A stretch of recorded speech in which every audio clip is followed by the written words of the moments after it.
Hello, c'est Adrien, Facile la Tech. Bon, dans cette vidéo, on va parler du BIOS, les différentes façons du BIOS. Il y a peut-être d'autres façons de le faire, mais on va parler des principales façons d'accéder au BIOS. Comme je l'ai fait auparavant, j'avais fait des petits shorts pour expliquer en 2-3 mots comment accéder au BIOS. Là, on va faire légèrement plus détaillé, on va pas faire des vidéos de 40 minutes. Donc, on va vulgariser l'accès au BIOS et comment vous pouvez y accéder facilement et les quelques problèmes que vous pourriez avoir en accédant au BIOS. Donc, comme je l'ai dit dans la vidéo, dans les dernières vidéos, je parle des shorts que j'ai fait.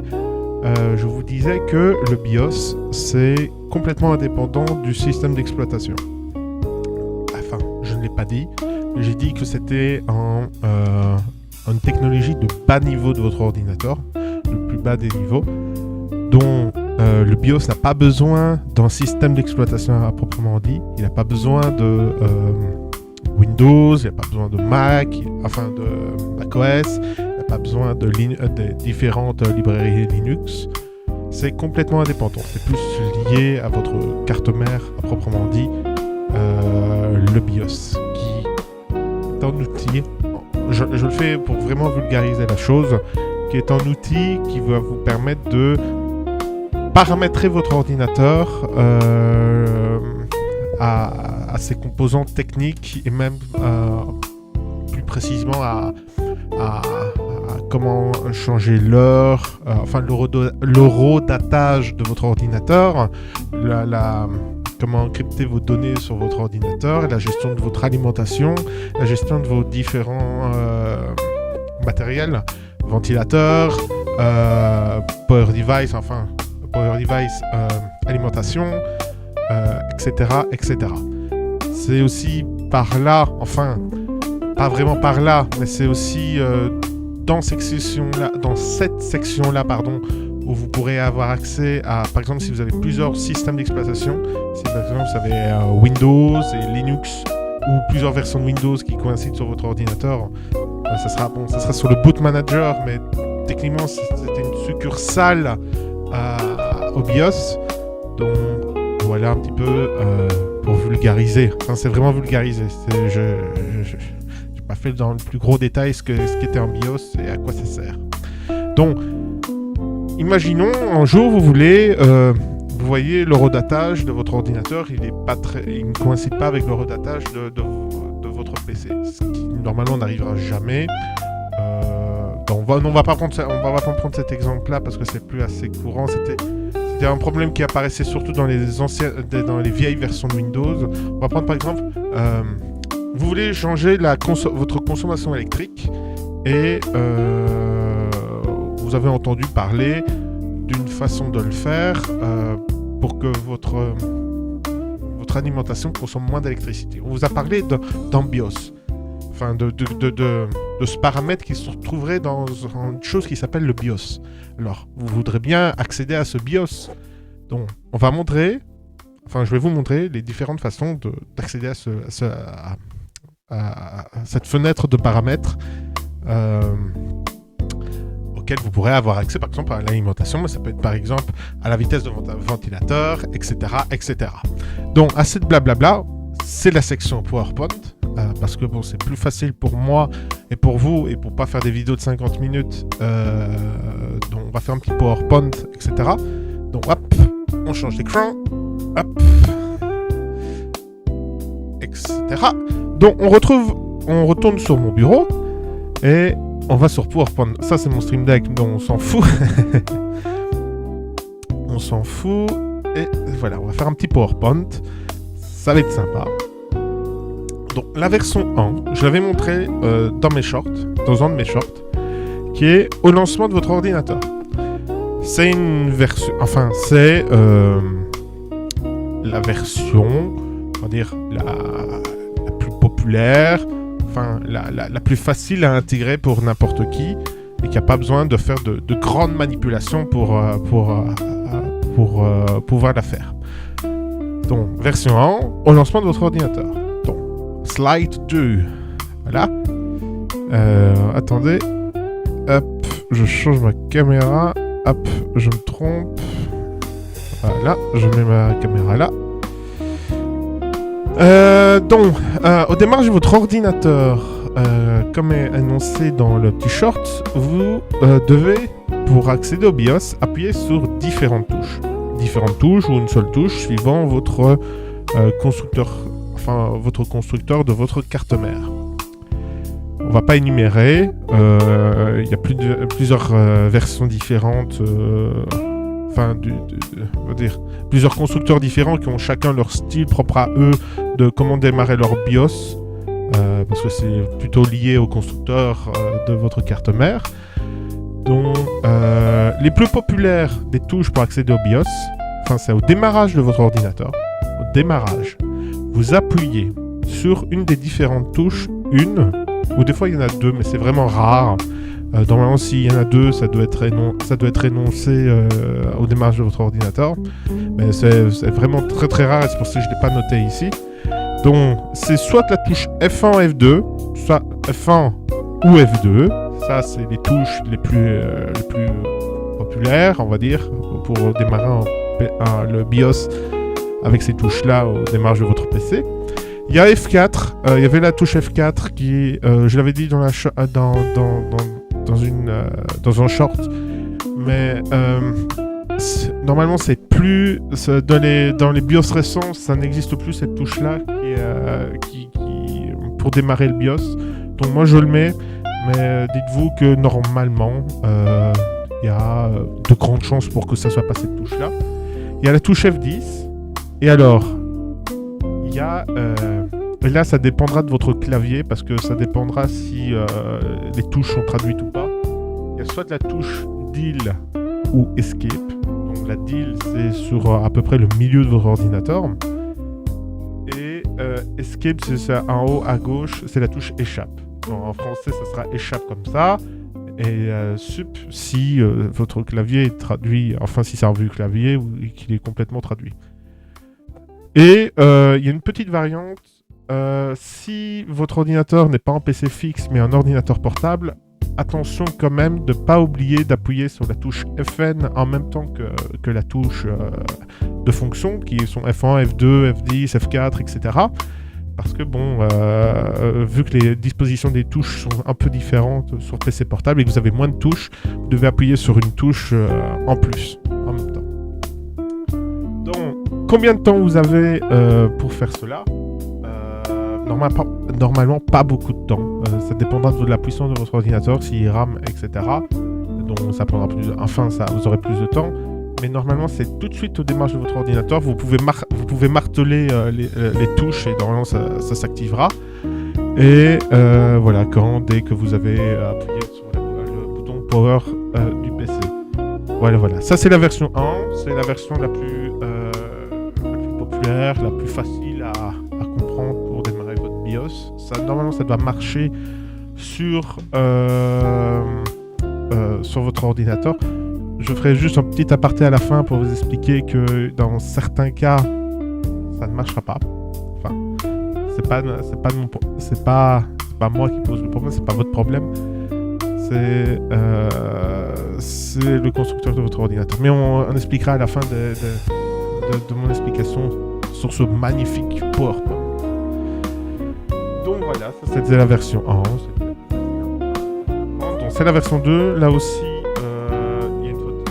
il y a la version 2, c'est celle que j'avais expliquée aussi dans un short, qui est la version depuis Windows. Enfin, on va parler de Windows là, etc. Parce que bon, c'est plus facile pour la majorité des gens d'expliquer avec Windows. Donc c'est quand vous êtes connecté à Windows, que vous êtes sur votre bureau et vous voulez accéder à votre BIOS, il y a une version de le faire qui est d'appuyer sur une touche et de cliquer sur redémarrer en maintenant cette touche. Donc, on est un peu trop loin. Donc la touche en question, c'est la touche Shift qui est en bas à gauche de votre PC, qui est au-dessus de la touche Control, qui est la touche qui porte le nom CTRL. Donc vous maintenez la touche Shift et vous appuyez sur et redémarrer en même temps. Le bouton ici redémarrer et vous aurez accès au BIOS. Donc quand vous aurez accès, vous n'aurez pas accès au BIOS. Non, c'est pas vrai ce que je dis. Vous n'aurez pas accès au BIOS. Vous aurez accès à cet écran bleu qui va vous permettre, c'est l'écran on va dire de dépannage.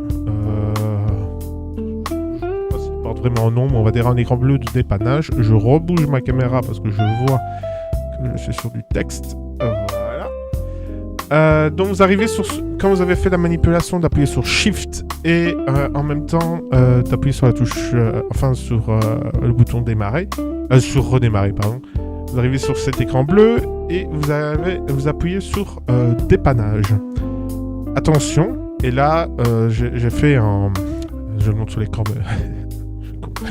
La disposition, en fait, vous aurez normalement tous ces onglets-là. Peut-être qu'ils ne seront pas dans cet ordre-là. Tout dépendra de la version de Windows que vous avez, Windows 10, Windows 11, peut-être les mises à jour qui pourront peut-être rajouter ou supprimer des onglets. Donc normalement, appuyez sur démarrage. Une fois que vous appuyez sur démarrage, vous accédez à d'autres fenêtres. Vous appuyez sur options avancées, comme je le mets encore ici. Ça peut varier de version Windows 10 à Windows 11. Il y a peut-être plus d'onglets ou peut-être moins. Donc appuyez sur options avancées. Et vous arrivez sur cet onglet-là, finalement. Et là, je sais très bien que là, c'est une capture d'écran de Windows 10, mais sur Windows 11, normalement, cet onglet-là se trouve ici. Je monte ça sur Windows 10 parce que capturer cet écran-là depuis OBS, c'est un peu compliqué. Enfin, mon logiciel de capture, c'est un peu compliqué. Et plutôt que casser la tête pour faire un émulateur, etc., recapturer l'émulateur, plutôt de trouver une illustration pour vous expliquer une capture d'écran de Windows 10. Enfin bon bref, vous appuyez sur l'onglet changer les paramètres du micro-programme UEFI, l'ordinateur va s'éteindre, puis il va se rallumer et votre BIOS, vous serez démarré sur votre BIOS. Bon, ça c'est la version, c'est la deuxième version de le faire, mais et là vous vous dites, ah j'ai fait ce que tu as dit Adrien, mais j'ai pas l'onglet changer les paramètres du programme UEFI. Alors pourquoi? Alors tout dépendra de votre modèle de BIOS. Alors, il y a plusieurs raisons, il y a plusieurs raisons pourquoi vous n'aurez pas cet onglet-là, qui sont au nom de 5, mais ça peut être un peu plus, qui sont d'abord le constructeur de votre carte mère ou de votre PC ne veut pas que vous ayez accès à votre BIOS.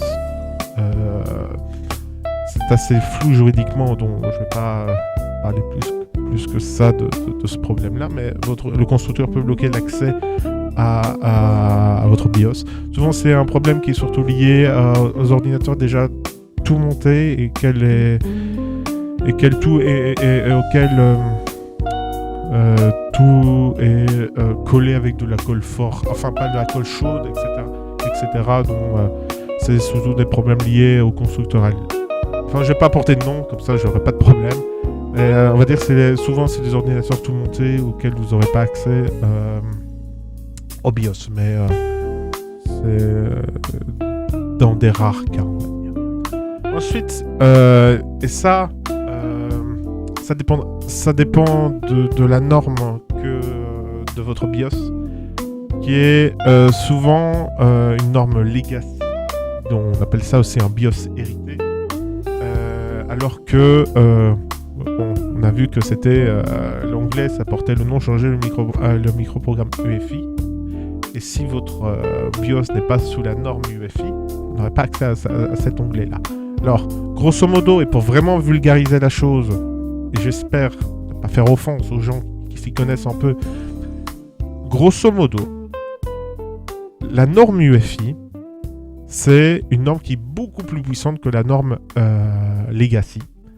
On a accès, par exemple, à pouvoir utiliser une souris sur la norme UEFI, c'est beaucoup plus rapide, etc., etc. Ça a plus des normes graphiques, on va dire, que la norme Legacy. Enfin, j'essaye de vraiment vous vulgariser la chose pour que ça soit compréhensible pour chacun. Et comment savoir si vous êtes en UEFI par rapport avec une norme Legacy ou biosérité. Normalement, si vous avez fait, vous n'avez pas l'onglet en question, mais vous pouvez appuyer ici. Pas ici, vous appuyez sur la touche Windows R. Donc vous avez ça. Vous pouvez aussi faire exécuter normalement. Vous appuyez ici sur la barre de recherche, vous appuyez sur exécuter. Vous tapez ensuite MS Info 32 qui vous donnera plusieurs éléments de votre système et dont vous cherchez la partie où parle du BIOS. Et ici, par exemple, on peut voir mode BIOS UEFI. Moi, mon ordinateur, il est sous la norme UEFI. Donc, normalement, vous devrez avoir cette norme-là si vous avez Windows 11 majoritairement. Souvent, c'est des ordinateurs qui sont upgradés de Windows 10 et même plus lointain, on va dire. Mais normalement, ce sera UEFI. Un autre problème, ça peut être aussi une corruption des données. Un problème, par exemple, il y a une pièce de votre ordinateur qui est un peu cassée, etc. Ça peut avoir des répercussions sur le BIOS et le comportement de votre ordinateur. Mais aussi en piratage, qui pourrait changer les paramètres de votre ordinateur et ainsi vous empêcher d'aller sur le BIOS. Et aussi un problème de mise à jour, mais c'est surtout lié à la version Windows 10. Donc voilà. Donc ça, c'était la version 2. Et alors, il y a une troisième version. Je n'ai pas parlé dans les shorts, mais peut-être que je ferai un short parce que ça va assez vite pour l'expliquer. C'est via les paramètres Windows. Donc vous appuyez sur Démarrer, vous cherchez Paramètres. Dans Paramètres, là on est sur Windows 11, Windows Update. Windows Update, vous allez sur l'onglet Options avancées. Ensuite, dans Options avancées, vous allez dans Récupération. Et dans Récupération, vous allez dans l'onglet Démarrage avancé et vous appuyez sur Redémarrer maintenant. Donc, ça est la même chose que la version 2, à part que là, vous n'avez même pas besoin de votre clavier, vous pouvez faire ça à la souris. Voilà. Alors, je l'ai dit tout à l'heure, si vous avez des problèmes avec votre BIOS, donc vous faites les différentes manipulations que je vous ai expliquées. Voilà. Vous faites les différentes versions que je vous ai expliquées pour accéder à votre BIOS, mais vous n'arrivez pas quand même à accéder à votre BIOS. Donc, alors, il y a plusieurs raisons à cela. Donc, il y a la version, comme je l'ai dit tout à l'heure, le constructeur de votre ordinateur, de votre carte mère vous empêche de faire ça. Ça peut être lié à la pile. Surtout, c'est lié à la pile qui se trouve sur votre carte mère. Donc, vérifiez que elle est encore en état de fonctionnement. Ça peut être lié aussi... il faut pas se moquer de ça, mais ça peut être lié aussi à votre matériel. Par exemple, si vous utilisez un clavier Bluetooth ou une souris Bluetooth, votre ordinateur ne le reconnaîtra pas tout de suite, peut-être, parce que c'est surtout Windows qui va reconnaître votre clavier et votre souris. Je dis peut-être des âneries, peut-être que ça a changé depuis, mais normalement, ça peut être dû au système Bluetooth de vos appareils. Donc, dans le conseil, si ça marche pas, essayez avec un clavier USB, peut-être que ça marchera, ou un autre branchement d'autres claviers. Ça peut être lié également... ça je l'ai dit encore. On va dire que c'est la différentes façons. J'avais une autre en tête, mais pour vous, ça ne servira à rien. Qui regardez pour vulgariser la chose. C'est par exemple y a certains ordinateurs, et ça c'est vraiment pour des passionnés ou pour un certain type d'emploi, des ordinateurs qui ont 2 cartes mères et auxquels il faut avoir une certaine manipulation pour utiliser le BIOS. Donc voilà, je vous ai expliqué les différentes façons d'avoir l'accès à votre BIOS. Je ne vais pas vous montrer ce qu'il y a dans le BIOS parce que tout dépendra du constructeur et auquel le logiciel, le BIOS, comment il est construit. Donc, si je vous montre un exemple de BIOS, c'est peut-être pas celui que vous aurez, c'est peut-être pas encore un autre, parce qu'il y a tellement de versions, de versions du BIOS que il n'y a pas une version pour vous dire ça c'est un BIOS. Surtout maintenant avec tous les aspects graphiques des BIOS. J'ai deux ordinateurs Dell, en PC portable et en PC fixe. Ils ont pas le même type de BIOS, pas le même affichage de BIOS. Donc, faut juste que vous mémorisez qu'en BIOS, ça peut avoir changer vos paramètres matériels, changer le redatage, le boot, etc. Contrôle du matériel, contrôle des technologies bas niveau, etc. etc. Voilà, j'espère que j'ai été concret dans ce que j'ai dit. Je vous dis à très bientôt pour d'autres vidéos plus explicatives et pour vulgariser la chose de l'informatique. À très bientôt avec Facilatech, je m'appelle Adrien et à très bientôt pour une prochaine explication. Salut.